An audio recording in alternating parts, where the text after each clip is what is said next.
আসসালামু আলাইকুম এভরিওয়ান। অনেকদিন পর একটা রান্নার ভিডিও নিয়ে আসছি, কারণ শুধু ভাজা পোড়া খেলেই তো হবে না, স্বাস্থ্যের দিকেও তো একটু আধটু নজর রাখতে হবে। আর আজকে বানাচ্ছি গাজরের হালুয়া।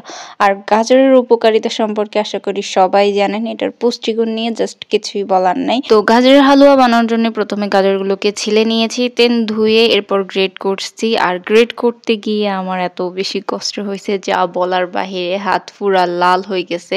গাজরের হালুয়ার রেসিপিটা সহজ হলেও এই গ্রেট করতে গিয়ে আমার অবস্থা জাস্ট আরেকটা কথা অ্যাড করে দিতে চাই। আপনারা অনেকেই হয়তো ভাববেন যে আমার বাসায় হয়তো কাঁচের প্লেট নাই, যার কারণে আমি এরকম স্টিলের থালা বাটি নিয়ে কাজ করতেছি। আসলে এইগুলা হচ্ছে আমাদের ঘরে ব্যবহার করা হয়, নর্মালি আমরা ইউজ করি।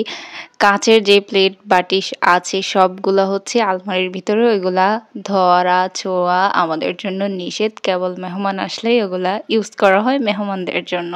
তো যাই হোক, এখানে আমি তেল গরম করে দিয়ে গোলমরিচ আর দারচিনি দিয়ে একটু ভেজে নিয়েছি। দেন হচ্ছে এবার গ্রেট করে রাখা গাজরগুলা দিয়ে দিব আস্তে আস্তে। দেন এবার হচ্ছে নাড়ানাড়ি পালা। গাজরের হালুয়ার রেসিপিটা আমি আবারও বলছি, এটা সহজ হলেও এটা একটু কষ্ট আছে। একে তো গ্রেট করতে আমার হাত পুরা লাল হয়ে গেছে, আর এখন হচ্ছে নাড়ানাড়ি করতে আমার হাতের অবস্থা 12টা বেজে যাচ্ছে, কারণ দেখতে এখানে কম মনে হলো, এগুলো নাড়তে আমার অনেক বেশি অসুবিধা হচ্ছিল। আর এখান থেকে একটা কথা মনে পড়ে গেল যে আমরা অনেকের অনেক কিছু দেখে জাজমেন্টাল হয়ে যাই, খুব বেশি মতামত করে ফেলি। যে আসলে অন্যের জায়গায় যখন নিজেকে রাখবেন তখন পরিস্থিতিটা বুঝতে পারবেন। তো না জেনে কখনোই কাউকে কোনো কিছু দেখে কমেন্ট করে ফেলা উচিত না। যাই হোক, ফিরে আসি রান্নায়। গাজরের হালুয়া বানানোর কারণ হচ্ছে বাসায় অনেকগুলা গাজর ছিল, এতগুলা গাজর এমনি এমনি খাওয়া পসিবল না, তাই হচ্ছে গাজরের হালুয়াটা বানাচ্ছি।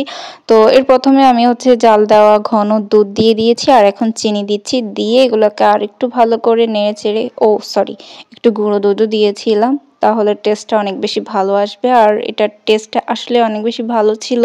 মিষ্টি একটু বেশি হয়ে গেছিল আমার জন্য, বাট সবাই অনেক বেশি প্রশংসা করছে। তো ঢাকনা ওঠানোর পর এবার হচ্ছে আমি এগুলোকে নেড়ে চেড়ে কিশমিশ আর হচ্ছে ভেজে রাখা বাদাম দিয়ে দিব। দিয়ে আবারও ভালো করে এগুলোকে নেড়ে চেড়ে পানি কমিয়ে নিব, একবারে শুকনা ঝরঝরে করে নিব। দেন হচ্ছে আমাদের গাজরের হালুয়াটা রেডি। আপনারা কিভাবে গাজরের হালুয়াটা বানান সেটা কিন্তু অবশ্যই কমেন্ট করে জানাবেন। আজকের মতো টাটা, বাই বাই, আল্লাহ হাফিজ।